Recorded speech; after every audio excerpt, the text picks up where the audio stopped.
Penyembahan yang menyenangkan Allah. Shalom mitra produktif. Masih bersama dengan saya, Pastor Tommy Ringo, di Tahta Daud Channel dan Podcast Produktif dalam program 50 episode kehidupan yang dikendalikan oleh tujuan yang alkitabiah. Untuk apa kita ada di dunia ini? Episode 13. Sebelum kita belajar bersama dan memulai perjalanan rohani yang mengasyikkan ini, mari kita memperkatakan dan merenungkan firman Allah yang tertulis dalam Injil Markus 12 ayat 30. Kasihilah Tuhan Allahmu dengan segenap hatimu, dengan segenap jiwamu, dan dengan segenap akal budimu, dan dengan segenap kekuatanmu.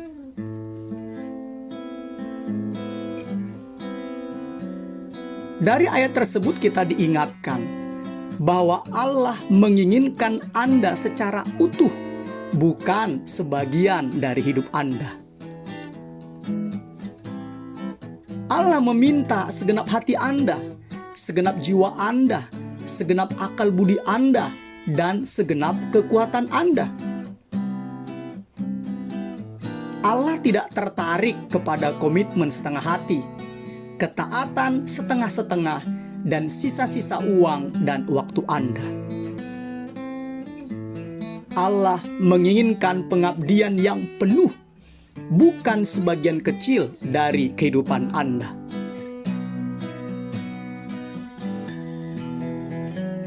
Seorang wanita Samaria pernah mencoba untuk berdebat dengan Yesus tentang waktu, tempat, dan gaya penyembahan yang terbaik.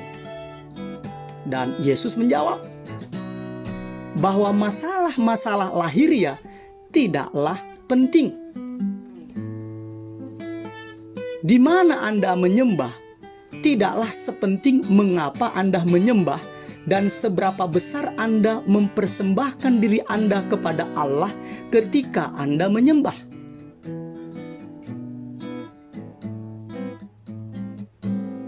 Alkitab berkata dalam Ibrani 12 ayat 28. Marilah kita mengucap syukur dan beribadah kepada Allah menurut cara yang berkenan kepadanya.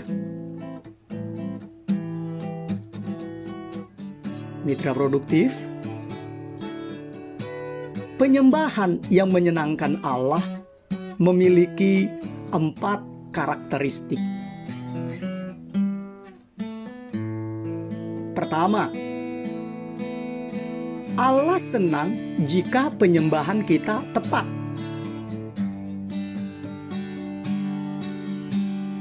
Orang seringkali berkata, saya suka membayangkan Allah sebagai, dia contohnya membayangkannya, berimajinasi dan sebagainya. Lalu menyampaikan gagasan mereka tentang Allah seperti apa yang ingin mereka sembah. Tetapi mitra produktif, kita tidak boleh begitu saja menciptakan gambaran Allah seperti yang kita kehendaki, lalu menyembahnya. Tidak boleh. Itu adalah penyembahan berhala. Penyembahan yang tepat dan benar harus didasarkan pada kebenaran Alkitab, bukan berdasarkan imajinasi atau pendapat kita sendiri tentang Allah. Makanya Yesus berkata kepada wanita Samaria itu di dalam Injil Yohanes 4 ayat 23. Penyembah-penyembah benar akan menyembah Bapa dalam roh dan kebenaran, sebab Bapa menghendaki penyembah-penyembah demikian. Kata dalam tanda kutip atau garis bawahi, menyembah dalam kebenaran, menegaskan bahwa menyembah dalam kebenaran berarti menyembah Allah sebagaimana ia adanya, seperti yang dinyatakan dalam Alkitab.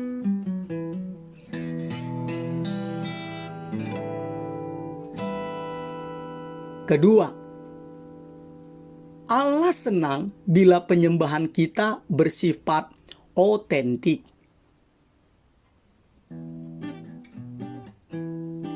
Ketika Yesus berkata bahwa Anda harus menyembah dalam roh, garis bawahi, menyembah dalam roh, Allah bukan sedang membicarakan Roh Kudus, tetapi roh Anda.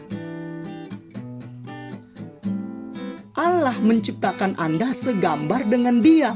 Jadi Anda adalah roh yang berdiam di dalam satu tubuh, dan Allah merancang roh Anda untuk berkomunikasi dengan Dia. Singkatnya apa? Singkatnya, penyembahan adalah roh Anda merespons roh Allah, atau roh Anda menanggapi roh Allah.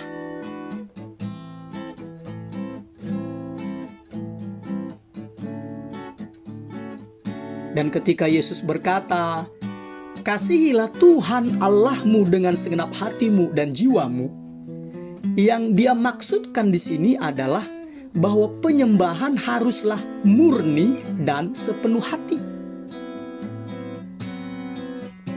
Penyembahan bukanlah sekedar mengucapkan kata-kata yang tepat, tetapi Anda harus bersungguh-sungguh dengan apa yang Anda katakan.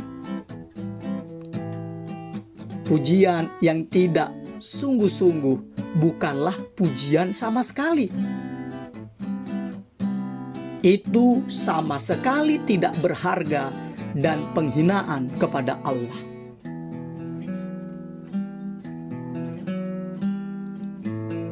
Ketika kita menyembah, Allah memperhatikan setiap kata-kata kita dan melihat sikap hati kita. Karena Alkitab berkata dalam 1 Samuel 16 ayat 7b, "Manusia melihat apa yang di depan mata, tetapi Tuhan melihat hati."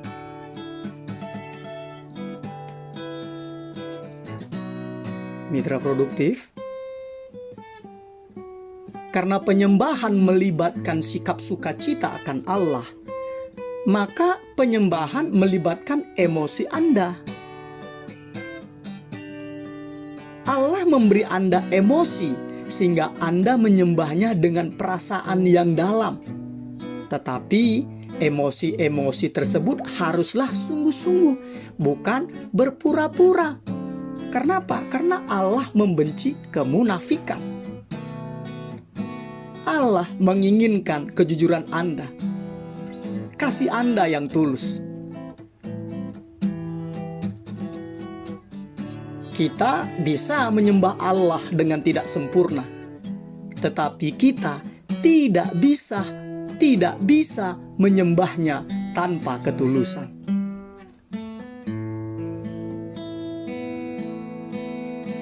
Memang ketulusan tidaklah cukup, karena Anda bisa saja tulus namun melakukan kekeliruan. Itulah sebabnya mengapa kita menyembah Allah dalam roh dan kebenaran sebagai syarat mutlak dari penyembahan yang benar. Penyembahan yang menyenangkan Allah adalah penyembahan yang melibatkan kedalaman emosional yang jujur dan melibatkan pengetahuan yang benar tentang Allah dalam Alkitab. Singkatnya, ketika kita menyembah, kita menggunakan hati dan juga pikiran kita.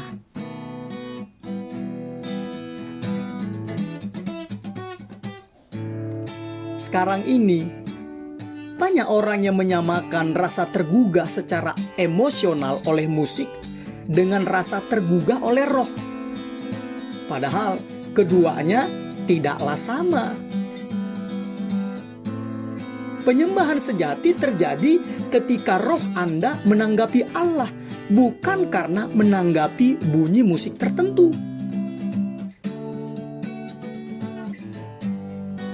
Bahkan beberapa lagu yang sentimental dan introspektif seringkali menghalangi penyembahan kita kepada Allah.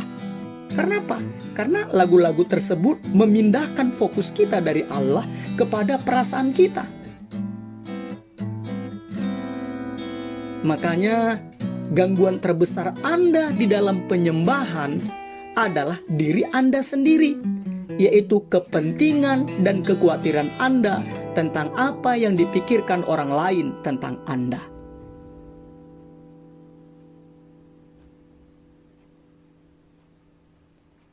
Orang Kristen seringkali berbeda pandangan tentang cara yang paling tepat dan otentik untuk mengekspresikan pujian kepada Allah.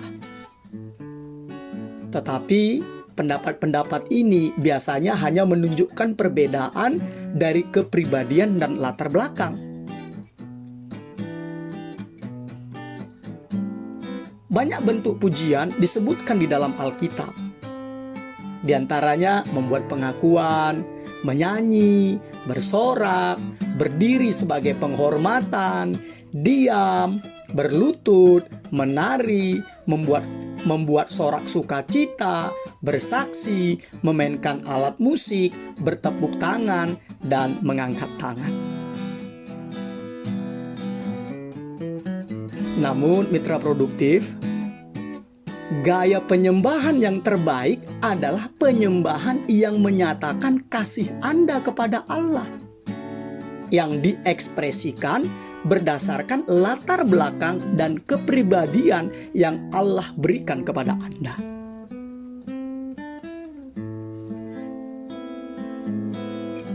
Namun sayangnya, banyak orang Kristen tampaknya terjebak dalam kebiasaan rutinitas penyembahan yang monoton dan yang tidak memuaskan, dan bukan memiliki persahabatan yang menyenangkan dengan Allah. Karena apa? Ya, karena mereka memaksakan diri untuk menggunakan metode-metode atau gaya penyembahan yang tidak sesuai dengan cara Allah membentuk kepribadian dan latar belakang mereka. Padahal mitra produktif, Allah itu sengaja menjadikan kita semua berbeda. Namun, mengapa setiap orang diharapkan untuk mengasihi Allah dengan cara yang sama? Tidak ada satu metode atau pendekatan apapun yang cocok untuk semua orang dalam menyembah dan bersahabat dengan Allah. Namun, satu hal yang pasti, Anda tidak mendatangkan kemuliaan bagi Allah dengan mencoba menjadi orang lain. Karena hal tersebut sudah tidak sesuai lagi dengan maksud Allah menciptakan Anda. Allah ingin agar Anda otentik, menjadi diri Anda sendiri.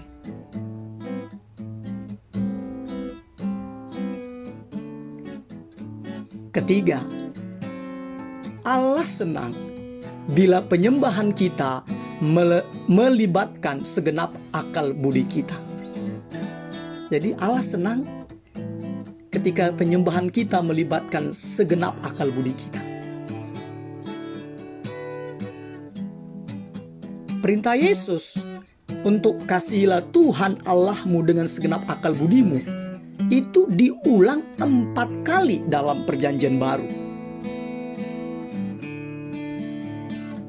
Ini menegaskan bahwa Allah tidak senang jika orang menyanyikan lagu-lagu tanpa dipikirkan, memanjatkan doa-doa tanpa dipikirkan, memanjatkan doa-doa klise yang rutin, atau mengucapkan seruan spontan, "Puji Tuhan, haleluya," secara sembarangan karena sudah tidak dapat memikirkan hal lain untuk dikatakan pada saat itu.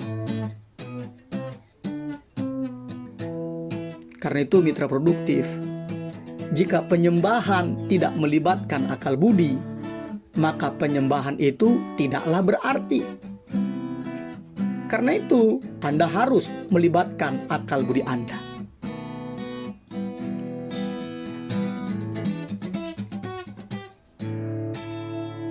Yesus menyebut penyembahan yang tanpa akal budi itu sebagai pengulangan yang sia-sia. Matius 6 ayat 7 versi terjemahan King James Version ya.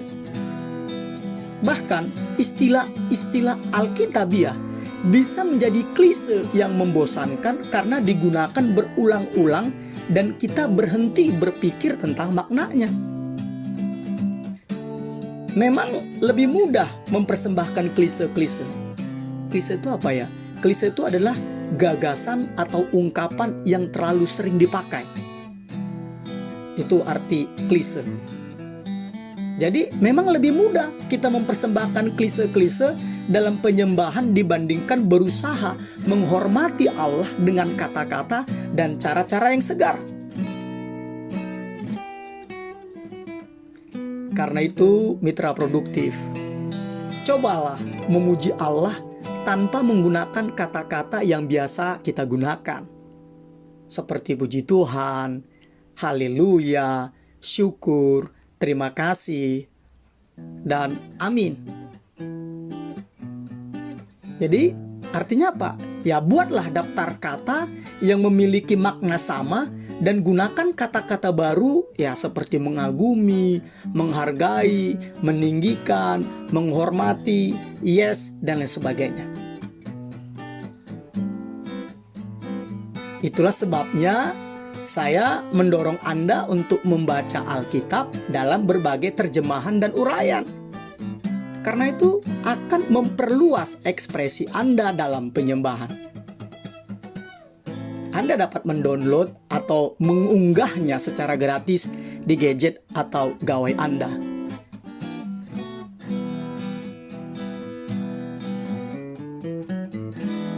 Gagasan lainnya adalah membuat daftar nama-nama Allah yang berbeda dan memusatkan perhatian pada arti dari nama-nama tersebut. Kenapa mitra produktif? Karena nama-nama Allah bukan tanpa makna. Nama-nama tersebut memberitahukan kita tentang aspek-aspek berbeda-beda dari karakternya. Karena dalam Perjanjian Lama, Allah sedikit demi sedikit menyatakan dirinya kepada bangsa Israel dengan memperkenalkan nama-nama baru untuk dirinya sendiri. Dan Dia memerintahkan kita untuk memuji namanya. Contoh-contoh nama Allah yang tercatat dalam Alkitab ini masih sebagian kecil ya. Apa itu? Elohim, Yahweh, Adonai, Yehovah Roy, Yehovah Jireh, Yehovah Shalom, Yehovah Rapa, Rope, Yehovah Sitkenu, Yehovah Nisi, Yehovah Shama, Yehovah Makadishkem, Yehovah Melek, Yehovah Zebal, dan masih banyak lagi seperti contohnya El Shaddai, El Elyon, El Olam, El Gibor, El Gibor. Jadi dan masih banyak lagi yang belum saya sebutkan. Semua nama-nama tadi memiliki arti dan makna yang menyatakan pribadi dan karakternya Allah.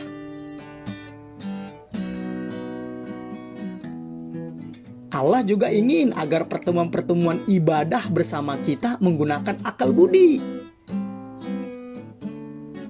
Rasul Paulus memberikan satu pasal seluruhnya untuk hal ini di dalam 1 Korintus 14 dan menyimpulkan di 1 Korintus 14 ayat 40 dikatakan, tetapi segala sesuatu harus berlangsung dengan sopan dan teratur.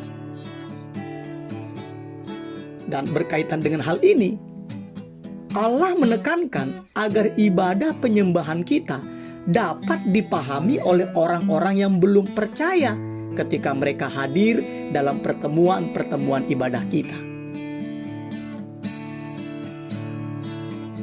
Paulus berkata, sebab jika engkau mengucap syukur dengan rohmu saja, bagaimanakah orang biasa yang hadir sebagai pendengar dapat mengatakan amin atas pengucapan syukurmu?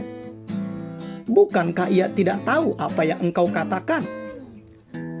Sebab sekalipun pengucapan syukurmu itu sangat baik, tetapi orang lain tidak dibangun olehnya. Karena itu, bersikap peka terhadap orang-orang yang belum percaya yang mengunjungi pertemuan-pertemuan ibadah Anda adalah perintah yang alkitabiah. Mengabaikan perintah ini akan sama saja dengan tidak taat dan tidak mengasihi.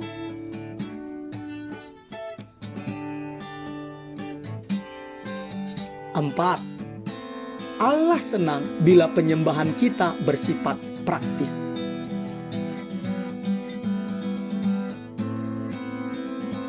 Alkitab berkata dalam surat Roma 12 ayat 1, "Demi kemurahan Allah, aku menasihatkan kamu supaya kamu mempersembahkan tubuhmu sebagai persembahan yang hidup, yang kudus dan berkenan kepada Allah. Itu adalah ibadahmu yang sejati." Mengapa Allah menginginkan tubuh Anda? Mengapa Dia tidak berkata, "Persembahkanlah rohmu"? Alasannya adalah karena tanpa tubuh, Anda tidak bisa melakukan apapun di bumi ini. Dalam kekekalan, Anda akan menerima tubuh baru yang disempurnakan. Tetapi sementara Anda di bumi ini, Allah berkata, "Berikanlah kepadaku apa yang ada padamu." Allah meminta bukti yang praktis.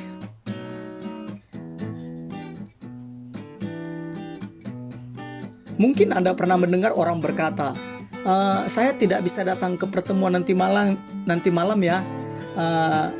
Ini tetapi saya akan bersamamu di dalam roh." Tahukah mitra produktif apa artinya dari perkataan tadi? Tidak ada arti. Kalimat tersebut tidak memiliki makna. Kenapa? Karena selama Anda di bumi, roh Anda hanya bisa berada di tempat tubuh Anda berada. Jika tubuh Anda tidak ada, Anda juga tidak ada.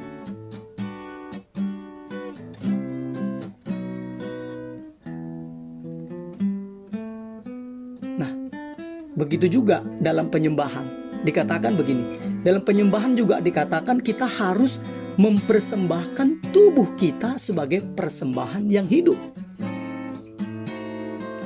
Kita biasanya mengaitkan konsep persembahan itu dengan sesuatu yang mati. Tetapi Allah ingin agar kita menjadi persembahan yang hidup.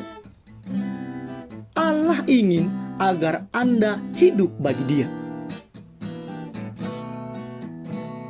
Namun, masalah dengan persembahan yang hidup adalah bahwa persembahan itu bisa merangkak keluar dari mezbah, dari altar. Dan kita seringkali melakukannya.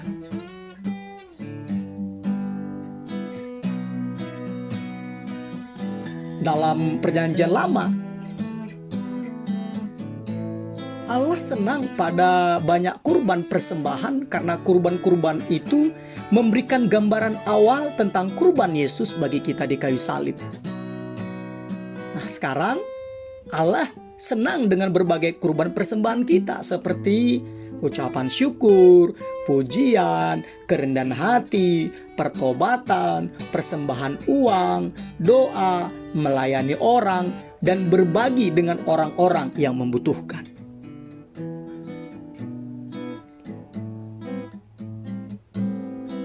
Mitra produktif, penyembahan yang sejati mahal harganya. Daud mengetahuinya dan berkata di dalam 2 Samuel 24 ayat 24, "Aku tidak akan mempersembahkan kepada Tuhan Allahku kurban bakaran dengan tidak membayar apa-apa."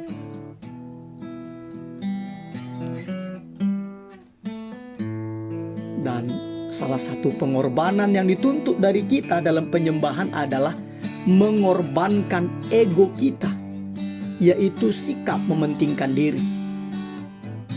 Karena Anda tidak mungkin meninggikan Allah dan diri Anda pada saat yang bersamaan. Anda tidak menyembah untuk dilihat oleh orang lain atau untuk menyenangkan diri sendiri.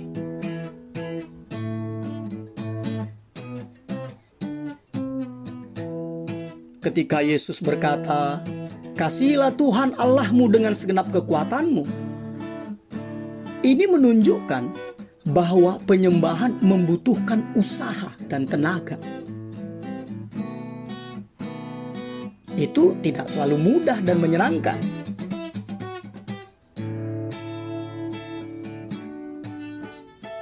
Singkatnya, mitra produktif, jika Anda menyembah Allah walaupun Anda tidak ingin melakukannya, ketika Anda bangun dari tempat tidur untuk beribadah walaupun Anda lelah, atau ketika Anda menolong orang lain walaupun Anda jenuh, sesungguhnya Anda sedang mempersembahkan kurban penyembahan kepada Allah.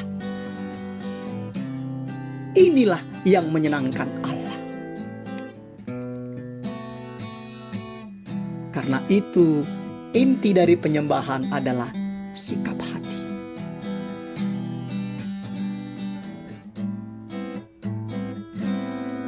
Episode 13. Berpikir dan merenungkan tujuan hidup saya. Nilai-nilai atau prinsip-prinsip yang harus kita pikirkan dan kita renungkan. Allah menginginkan diriku seutuhnya.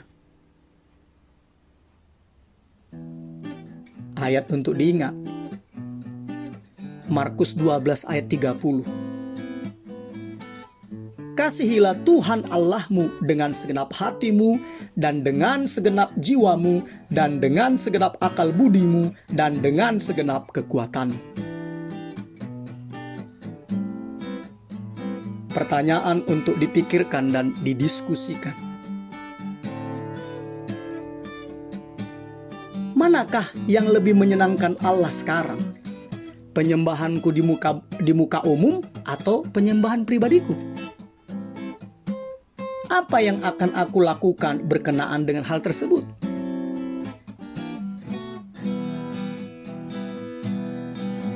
Immanuel, Allah menyertai kita mitra produktif. Haleluya. Amin.